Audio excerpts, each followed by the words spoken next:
Okay, before I get into sharing other encounters, I'm gonna touch on a couple other topics. So, a concerned friend of mine who I have absolute utmost respect for, we were chatting the other day, texting. A friend of mine in the U.S.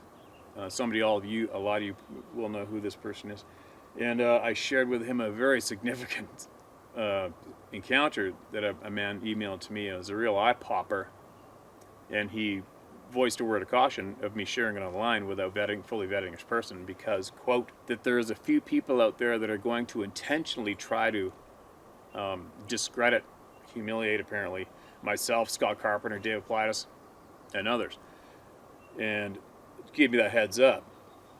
And I appreciate that note for sure. But this is how I see it when it comes to that. I almost welcome that. I can't wait for something like that to happen. Now, the reason being is, like with these emails all sent to me, I'm just sharing you guys people's experiences. They asked me to share them with you. Now, I guess this few people are planning on trying to, apparently they're going to attempt to, possibly make up some kind of stories, mail it in, get us to share them, and possibly boast that they did it, it was a hoax, they misled us, got us to share a hoax, and therefore everything I'm sharing is not true. Easily proven. Well, what the reality is, let's just say an individual decided to email me one of their experiences. I read it online. They come out publicly and boast that it was a hoax. Who's actually the guilty person? Who actually just screamed out loud to the world voluntarily that they're a liar and they're deceitful? Right? So, and believe me, the moment, it hasn't happened yet. I mean, you imagine there's probably some pinheads out there that probably couldn't wait to reveal to the world that they potentially duped me into reading a fake encounter they made up and emailed to me. It hasn't happened yet. Nobody said, got him, that was my story, I'm the one that sent him that lying, fraudulent story. But think about it. If somebody does that, we got them. We have them. They can't go back after doing something like that. They can't take back the fact that they just went out of their way to deceive and lie when it comes to this topic. Right? How handy is that? Then we get that person, we get their face, we get their name. They told us they're an absolute hoaxing, lying prick. We know now, and they'll never take that back. They'll never go back from that ever. We got them. Kick them to the curb, carry on. Right? So that's my stance on that. And I will continue to read the experiences emailed to me. And if there is some sleazy dirtbags out there who think that emailing in a false encounter is going to actually help them get me or others to shut up, well, bring it on. Send your story in, make sure you email it to me, and I'll be sure to share it and your contact details, and we'll get out to the entire world that you're actually an absolute lying scumbag. Right? It's too easy. But anyway, I think that's about it. Okay, we'll keep going on this. We're going to keep going on some photographs that I have, and I am going to share here too. And again, if you have it in you to be annoyed that I'm talking or taking too long to get to what you're here for, well, just leave. Let's go to another channel. Go somewhere else. Make your own channel, make your own videos. It's too easy. Just leave. But moving along, months back, and I'm sure a lot of you recall when I mentioned to everyone that I had some photographs on my phone that were like, holy crap quality. And they were emailed to me, shared with me from somebody I respect and trust, and they asked me not to share them publicly yet because they're gonna be doing some more looking into these photos yet. And I'm like, no problem. Or no, actually no, I had these two particular photos I'm going to share in a second. I had them shared with me, emailed to me, and the word was that I don't even know if I was really supposed to have them, but they asked me not to share them. And I'm like, no problem, man. And that goes for a lot of people that email me stories too, their experiences. They ask me not to share anything. I don't share it. Why would I do that? You know what I mean? You want to respect, you want to be credible. You want to respect people and respect their requests, especially if they're being generous to share something with you.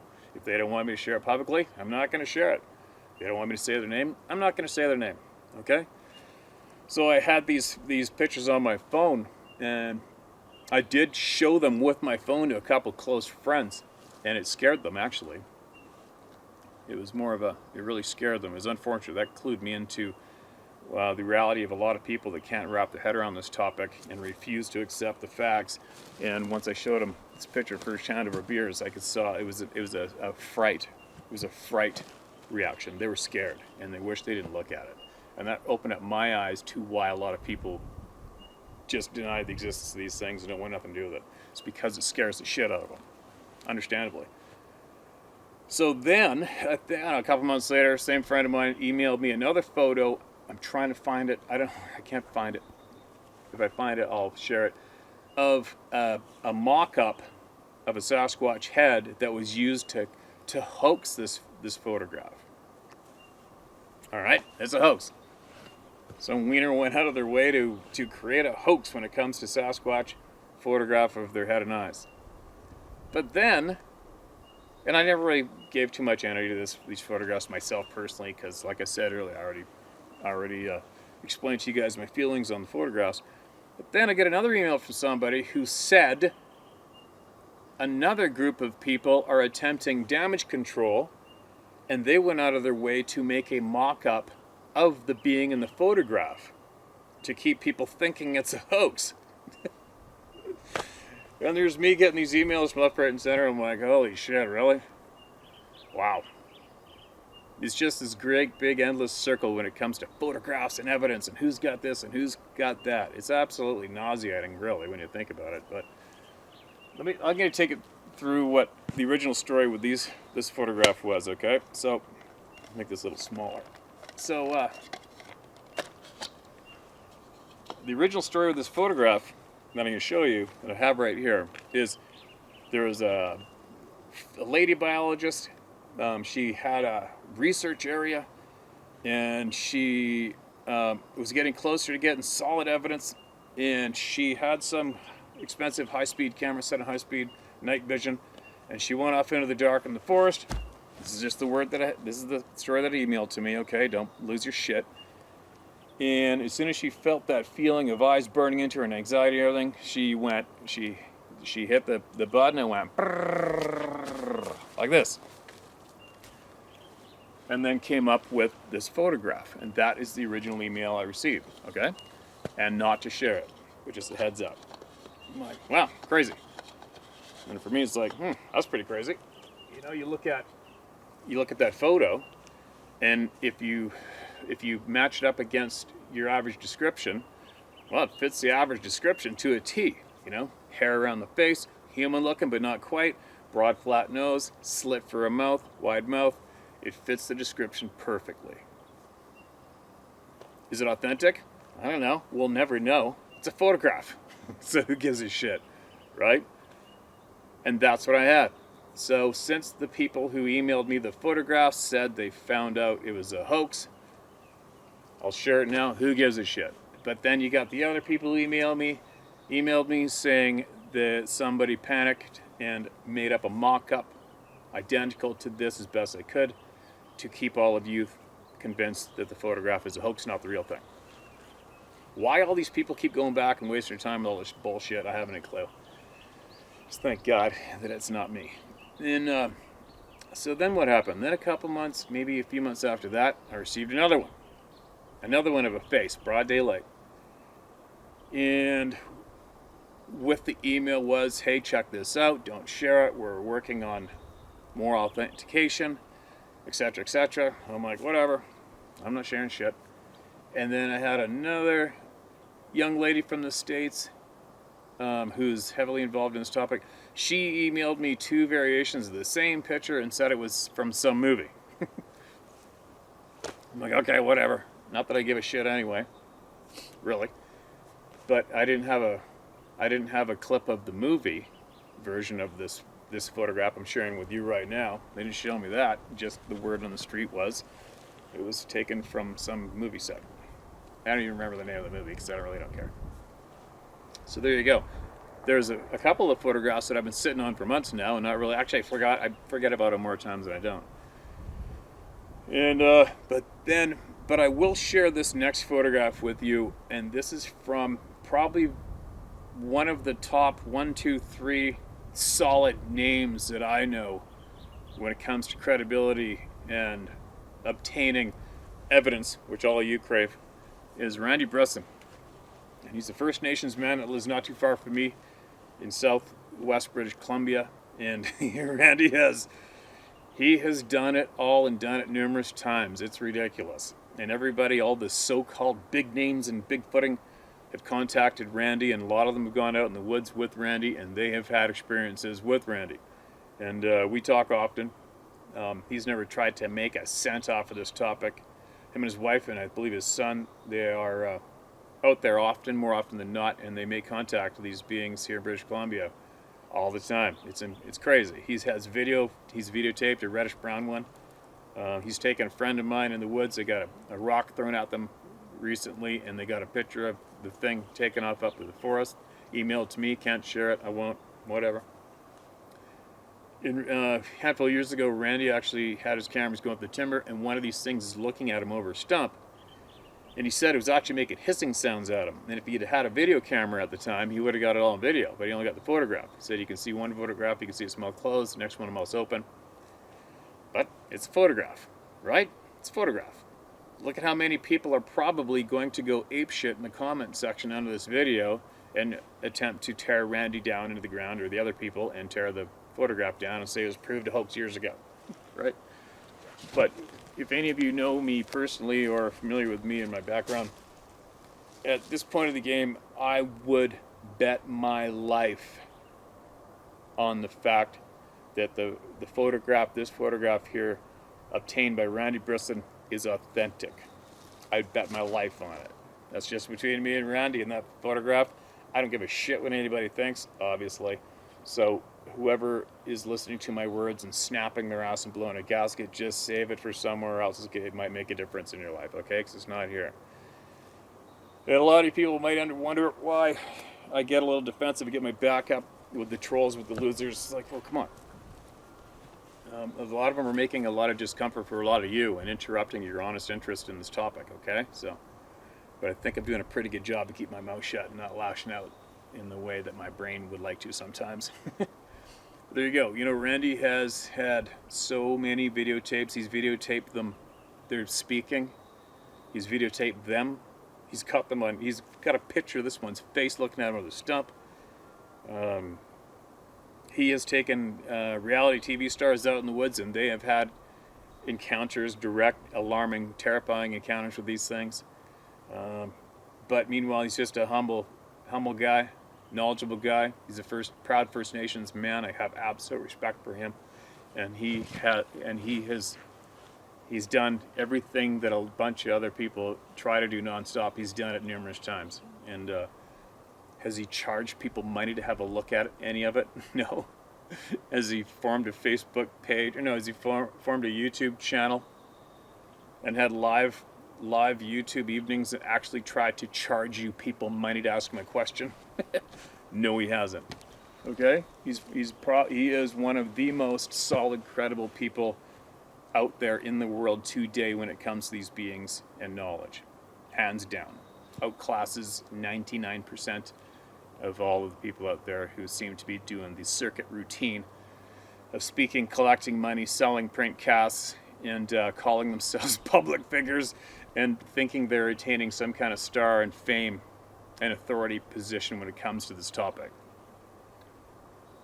From what I know and what I've seen and what I've known for years, those people are so embarrassing.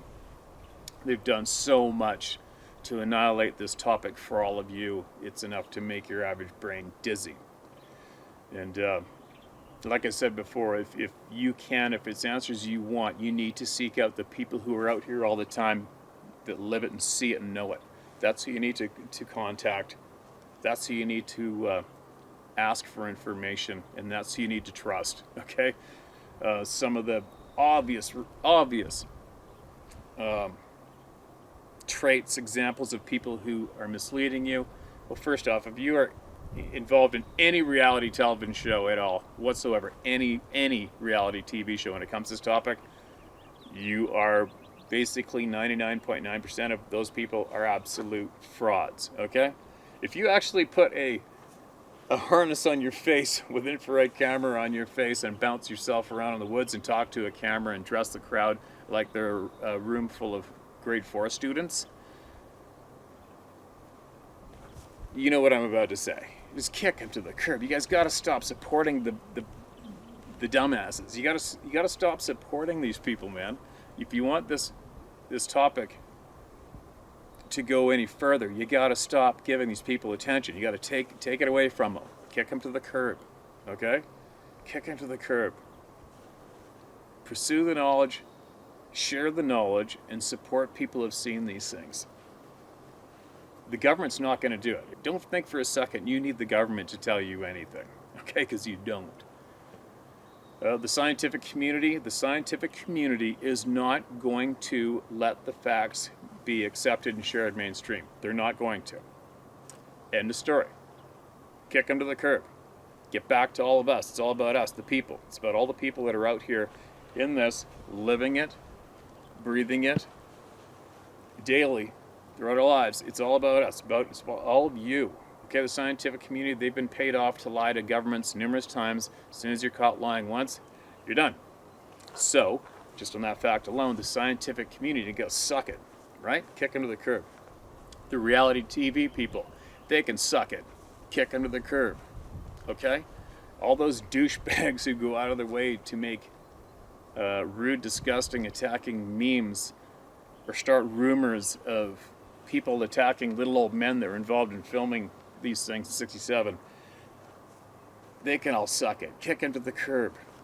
Okay, well, what are they defending? Why are they attacking people? Why do they, as me an example, not that I give a shit, but not that it affects me, but what would these people, if you attack me for sharing facts, straight up facts, and people's emails, what more do you need to show that you're guilty of something, right? Think about it, you know? But anyway,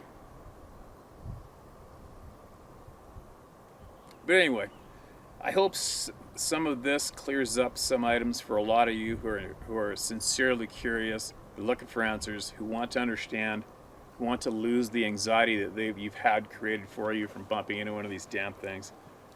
I hope this video helps you put to rest a few items. I hope my words and my experience I share with you helps you to see who is guilty and fraudulent of misleading you, trying to get money out of you, and making a big effort, successful effort in keeping this topic a joke and keeping these facts, the real true facts, from being shared with you mainstream. Okay, that's what I'm about. I'm about exposing the people who are suppressing this topic, exposing the people that don't care about you, and they're trying to annihilate the people that do care about you. That's what I'm here for. But the number one reason I am here is to support those thousands of people who have emailed me and the tens of thousands of people who are watching and are still probably too insecure to email me. And that's fine. You don't have to email me. I don't need anybody to email me. But if you need to email me to get something off your chest, to alleviate you and get your credibility, feel that you've got your credibility back, and not be belittled, you go ahead and you keep emailing me, all right? Because there is a shit ton of people here to support you now. The good guys are here.